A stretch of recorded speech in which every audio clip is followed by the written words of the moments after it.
mbinguni. Barnaba. Nani? Umeitwa kwetu mama ametoka kutengeneza.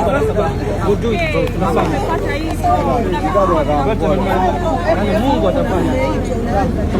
We did it and we did it and we'll do it again. If we want to make it grow, tutafanya tena. As long as tunaishi, we'll do it, bro.